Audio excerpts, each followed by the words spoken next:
Bahkan ada orang yang sudah mempersiapkan baju lebarannya sampai batal puasa.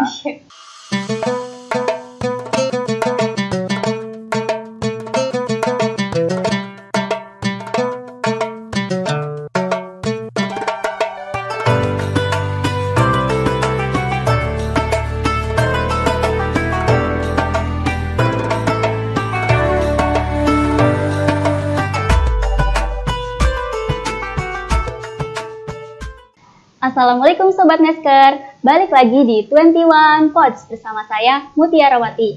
Gimana nih kabar kalian semua? Gak terasa ya, baru kemarin puasa, sekarang sudah 7 hari aja sekarang. Di episode kali ini kita kedatangan tamu sangat spesial, yaitu Bapak Santo Rihana. Assalamualaikum warahmatullahi wabarakatuh. Waalaikumsalam warahmatullahi wabarakatuh. Ini kebetulan teman-teman, saya akan menceritakan sedikit tentang Pak Santo Rihana ya. Beliau ini guru bahasa Inggris serta juga ustadz ya Pak, menurut saya. Tahun kemarin juga ngisi podcast ya Pak? Ya, alhamdulillah bisa ngisi bersama dengan Nesker TV. Betul. Dan sekarang juga tahun ini ngisi juga. Untuk episode kali ini kita materinya apa Pak? Untuk episode Ramadan ini, insya Allah bahasan kita tentang budaya Ramadan. Ramadan antara ritual kultural dengan spiritual konseptual. Artinya nanti kita pengen tahu kita puasa ini ikut-ikutan saja, apa memang dari lubuk hati seperti panggilan apa yang termaktub di dalam Al-Quran itu, bahwa yang dipanggil itu karena dasarnya iman ya. Iya. Yang tidak beriman kan nggak dipanggil. Hai orang-orang yang beriman, yang tidak beriman tidak hai. Oh enggak, tidak dipanggil. Tidak dipanggil. Ya. Jadi konsepnya itu nanti kita ngobrol ringan saja ya, sama-sama belajar. Artinya kan dari teman-teman atau pemirsa Nesker TV juga, insya Allah anak-anak muda intelektual, pembelajar, energi untuk belajarnya itu tinggi, maka kita manfaatkan di Ramadan ini untuk belajar. Iya, betul. Ya, Mbak Mutiara bisa juga nanti belajar puasa dari tahun kemarin, apa bedanya dengan puasa dengan tahun ini gitu. Iya, harus ada perbedaan ya Pak. Iya. Jangan kayak gitu aja. Betul. Ini Pak, kita kan akan membahas tentang puasa itu ini ya. Sebenarnya puasa itu hanya menahan lapar, haus, sama nafsu doang apa gimana? Soalnya kan kenapa lebih ke kayak gini. Kenapa kita sebagai umat Islam wajib puasa 30 hari lagi? Tepatnya di bulan Ramadannya. Kenapa? Padahal kan kita sebagai manusia butuh makan, minum, itu kan kebutuhan pokok kita. Kenapa kita harus puasa, Pak?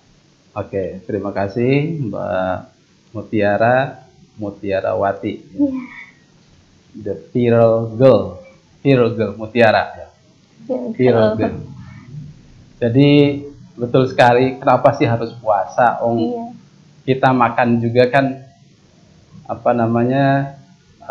butuh energi, orang bekerja gitu butuh energi, butuh asupan gizi, butuh asupan makanan. Tetapi kenapa Allah mewajibkan untuk berpuasa? Dalam Al-Quran surat Al-Baqarah ayat 183,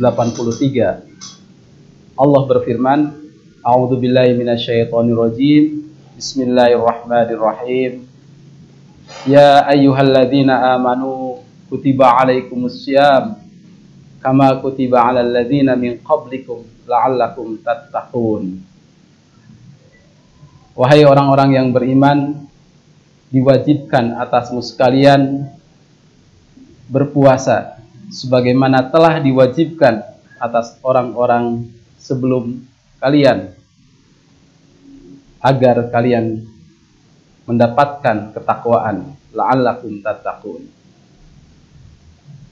Pemirsa Nesker TV, hadirin rahimakumullah, kata Syam di sini Menurut Abu Hilal Al-Askari dalam bukunya At-Tafaruq Al-Lughawi, At-Tafaruq Al-Lughawiyah, di situ ada kita mengenal kata siyam dan saum. Yang betul yang mana? Kedua-duanya sama. Antara as-siyam dan as-saum bermakna satu, yaitu puasa. Hanya saja as-saum memiliki makna yang general, memiliki makna yang lebih luas dibandingkan dengan as-siyam. Kalau as-saum, misalnya kita bisa marah, tetapi kita tidak marah, itu sudah termasuk pada kategori berpuasa. Sebetulnya kita bisa tidak bersabar, kemudian kita mampu bersabar, itu sudah tergolong saum. Sebagaimana dikisahkan dahulu ibunda Nabi Isa alaihissalam ataupun Siti Maryam. Siti Maryam ini mendapatkan sebuah ujian, yaitu dianugerahkan hamil tanpa proses perkawinan. Nah, ini kemudian orang-orang sekitar kaumnya pada waktu itu menuduh kalau Maryam itu telah berbuat zina. Kemudian diwahyukan kepada Siti Maryam, "Quli inni nazartu lirahmani sauma." Berarti di situ kata saum. Kemudian dilanjutkan, "Falan ukallimal yauma insiya." Katakanlah wahai Siti Maryam, sesungguhnya aku sudah bernadar untuk Ar-Rahman, untuk Tuhanku berpuasa. Inni nadartu lirrahmani sauma. Nah, kata saum di sini spesifik menurut para mufassir, para ahli tafsir, dikatakan saum di sini tidak berpuasa dari makan minum, tetapi asumtu. Jadi berpuasa untuk tidak berbicara kepada banyak orang. Karena kalau kita menjelaskan, kalau Siti Maryam menjelaskan, justru penjelasannya tidak menjadi penjelasan. Seperti ketika kita menjelaskan kepada orang yang marah, nanti penjelasannya tidak menjadi maksud kita menjelaskan.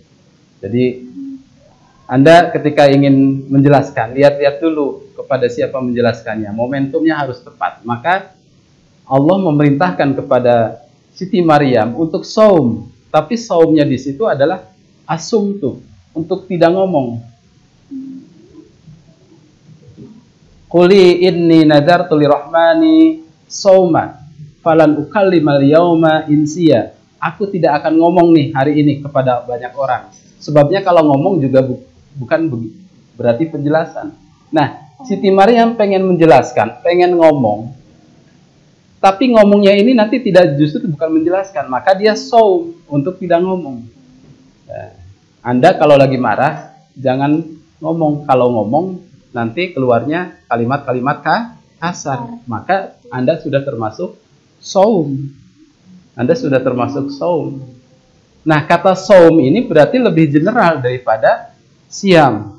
Dalam Al-Baqarah 183 bunyinya bukan saum tetapi siam. Ya ayyuhalladzina amanu kutiba alaikumus siam kama kutiba alal ladzina min qablikum la'allakum tattaqun. Nah, tadi Mbak Mutiara tanya kenapa harus 30 hari? Iya, kenapa Pak? Enggak 29. Nah, Iya. enggak 31, ada nggak Ramadan 31? Nggak ada ya? Nggak Belum ada. ada. Itu kan ayat selanjutnya, ayyamam ma'dudat, pada hari-hari yang sudah ditentukan. Syahrul Ramadan alladzi unzila fihi al-Qur'an hudal linnas wa bayyinatin minal huda wal furqan. Faman syahida minkumus syahra falyasum. Barang siapa yang sudah syahidat berarti melihat, menyaksikan datangnya bulan puasa, falyasum, hendaklah berpuasa. Ya, pemangkana maridon, barang siapa yang sakit, aw ala safarin fa'iddatun min ayamin ukhra, hendaknya dia menggantikan pada hari-hari setelah Ramadan. Ya. Nah, ayyam ma'dudat ini artinya hari-hari yang sudah ditentukan atau hari-hari yang sudah ditetapkan. Dalam kalender Hijriah, atimul untuk menyempurnakan itu genap 30 hari, digenapkan menjadi 30 hari. Nah, itu tadi kembali kepada pembahasan makna as-shaum, berarti makna puasa secara umum, secara general. Anda bisa berpuasa dalam skala kebiasaan buruk. Itu untuk menghindari pembiasaan buruk. Itu puasa. Ada yang berpuasa, kalau orang dulu itu puasa tidak makan manis. Ya, itu spesifik. Saumnya untuk hal-hal yang manis ya. Kemudian, nah ini asyam di sini berarti menahan. Nah, al-imsak, asyam huwa al-imsak min jami'il muftirat min al-akli wasyurb. Yang namanya puasa asyam itu adalah khusus yang spesifik. Beda kalau tadi as-shaum yang general. Kalau asyam pakai alif itu spesifik, menahan al-imsak. Al-imsak itu artinya menahan. Jadi beban dari atas, tekanan kemudian Anda tahan. Kalau iman Anda kuat, beban yang di atas tidak akan jatuh. Tapi kalau imannya lemah, makanya yang dipanggil adalah amanu. Latar belakangnya untuk orang bisa berpuasa dengan sungguh-sungguh adalah pasti dia keyakinannya, keimanannya kuat. Di tempat yang sepi, tidak ada orang, di kamar sendirian, tetap dia walaupun di situ ada dispenser, ada kopi, ada teh, ada macam-macam snack dan lain sebagainya, tidak tergoda. Karena itu dia mampu untuk al-imsak, menahan. Nah, seperti itu Mbak Mutiara. Jadi makna terlebih dahulu ya. Iya, betul. Saum itu general, siam itu spesifik untuk menahan lapar dan dahaga, termasuk berhubungan suami istri di siang hari. Al-imsak, al-masku, berarti al-imsak itu menahan. Nah, itu tadi makna secara lugawi. Kalau makna secara hakikinya, puasa itu Allah yang maha mengetahui sejauh mana kualitas puasa kita itu seperti apa. Seperti dalam hadisnya kan, kullu amal ibni Adam lahu. Maksudnya setiap amalan-amalan anak Adam itu untuknya, kecuali illa saum. Sesungguhnya saum itu untukku, kata Allah itu. Makanya kita tidak tahu seperti apa nilai kualitas puasa kita, seperti apa. Itu, Bu Tiara. Baik. Berarti puasa itu menahan, bukan hanya menahan lapar, tapi itu ada tujuannya tertentu ya Pak? Ya. Selanjutnya materinya tentang budaya. Nah, ya kembali kepada bahasan tadi antara Ramadan ritual kultural atau cultural ritual, artinya budaya Ramadan itu kita berpuasa itu karena memang udah disuayahe gitu ya, sudah waktunya puasa ya, puasa gitu ya. Itu berarti Ramadan kultural. Ramadan yang hanya warisan budaya. Ya. Belum pada kesadaran diri. Ya, yang pertamanya itu kan pembiasaan memang harus dipaksakan, dibudayakan. Ya, ritual kultural. Jadi yang tahunan, sesuatu ibadah yang rutin dikerjakan secara tahunan. Seperti sholat juga. Apakah kita hanya ritual kultural, budaya yang terus berulang-ulang? Padahal kan sholat puasa itu bukan budaya, tetapi dia syariah, tuntunan agama. Beda antara tuntunan agama dengan budaya. Kalau budaya itu dari hasil rekayasa manusia. Tapi kalau tuntunan dari Al-Quran itu adalah bukan hasil budidaya atau rekayasa manusia. Dia itu datang dari Allah, perintahnya langsung melalui malaikat Jibril diwahyukan kepada Nabi Muhammad SAW. Jadi hendaknya kita mengetahui bahwa Ramadan itu bukan cultural ritual, ya, ritual cultural, bukan hanya seremonial yang diulang-ulang setiap tahun. Tetapi hendaknya kita sadari bahwa Ramadan itu adalah konseptual, spiritual, konseptual, yaitu yang sudah dikonsepkan melalui wahyu. Spiritual konseptual di sini bermakna bahwa kita menyadari bahwa itu adalah kekuatan spirit kita. Puasa itu buat apa sih? Datangnya dari batin, sehingga menghayati maknanya. Setelah Ramadan itu nanti ada peningkatan Syawal. Seperti itu. Ya. Kalau Ramadan di Indonesia sama di negara lain itu sama apa beda sih, Pak? Kan Di banyak. negara lain memang pernah ke negara lain? Gak pernah. Maksudnya kalau di Indonesia kan ada takjil gitu. Ya, kalau di negara lain itu ada apa sih, Pak? Subhanallah, Ramadan ini adalah berkah untuk semua alam, untuk semesta. Tukang jualan, UMKM juga ikut, dagangannya ikut laris. Iya, kemudian apalagi nanti menjelang akhir-akhir itu banyak sekali. Nah, itu masuknya kepada cultural ritual, di mana budaya Ramadannya lebih kental dibanding hakikat orang berpuasanya. Bahkan ada orang yang sudah mempersiapkan baju lebarannya sampai batal puasa, ya, hunting baju lebaran sampai kecapean batal puasa. Nah, itu berarti kan dia belum spiritual konseptual, belum ada spiritualnya. Puasanya baru lahirnya, belum sampai kepada batinnya. Ya. Mudah-mudahan Allah memberikan kepada kita itu kesadaran untuk menghayati puasa ini tidak hanya sekedar makan dan minum. Iya. Nah, itu. Nah, di luar Indonesia, puasa sebagaimana tuntunan biasa malam-malamnya dihidupkan dengan sholat lail, sholat taraweh, kemudian diisi dengan tadarus, dengan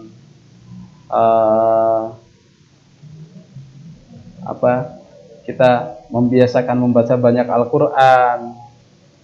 Kemudian kalau di pagi harinya itu, kalau di Indonesia itu pagi itu ada habis subuh itu ada kultum, ya, kulsum, kemudian jalan-jalan itu karena memang setelah sahur itu mestinya kita tidak dibiasakan untuk tidur, tetapi jalan-jalan. Anak-anak, orang-orang itu di jalan itu berderet untuk jalan pagi, ya, itu memang sehat.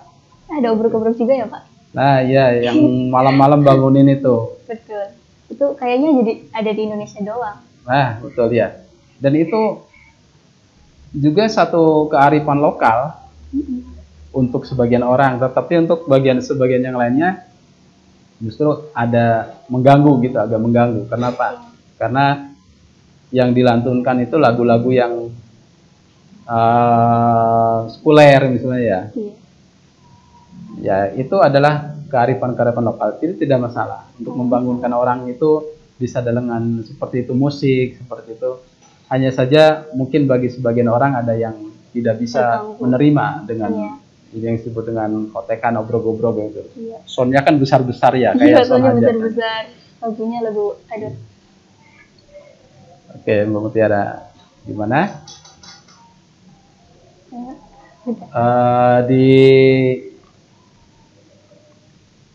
acara penghujung pada kegiatan ini, mari kita sama-sama memohon kepada Allah Subhanahu wa taala untuk para pemirsa Neskar TV dan kita semua, marilah kita hayati puasa Ramadan ini tidak hanya sebagai kultural ritual, tetapi juga spiritual konseptual, bahwa Allah mewajibkan kepada kita semua untuk berpuasa pasti terkandung maksud yang sangat agung, yaitu pencapaian yang tertingginya adalah la'allakum tattaqun. Minimal ada 3 manfaat yang kita ambil dari Ramadan ini. Yang pertama adalah tazkiyatun nafs, yaitu pembersihan diri, pembersihan batin. Yang kedua, tarqiyah, peningkatan ubudiyah kita. Dan yang ketiganya adalah yang disebut dengan syawal ya. Syawal artinya kemenangan ataupun peningkatan. Jadi tazkiyatun nafs, kemudian tadi itu al-wiqayah ataupun tarqiyah ya. Al-wiqayah itu berarti penguatan, kemudian pada akhirnya Allah memberikan kemenangan dalam bentuk syawal. Dan mudah-mudahan kita termasuk golongan apa yang diingatkan dalam Al-Quran surat Al-Baqarah ayat 183 itu, yaitu la'allakum tattaqun. Tergapai pada cita-cita menjadi manusia yang muttaqin. Mudah-mudahan yang bermanfaat. Sore hari ini ada manfaatnya. Apabila ada kekeliruan, kesalahan, datangnya dari saya sendiri. Apabila ada kebenaran, semata dari Allah Subhanahu wa taala. Baik, teman-teman Neskar TV, itu saja mungkin pemaparan dari Bapak Tanto Rihana. Semoga obrolan kita bisa bermanfaat dan bisa menemani kalian semua. Jangan lupa terus semangat beribadah dan jadikan Ramadan tahun ini sebagai Ramadan terbaik. Sampai jumpa di episode selanjutnya. Wassalamualaikum warahmatullahi wabarakatuh. Waalaikumsalam warahmatullahi wabarakatuh.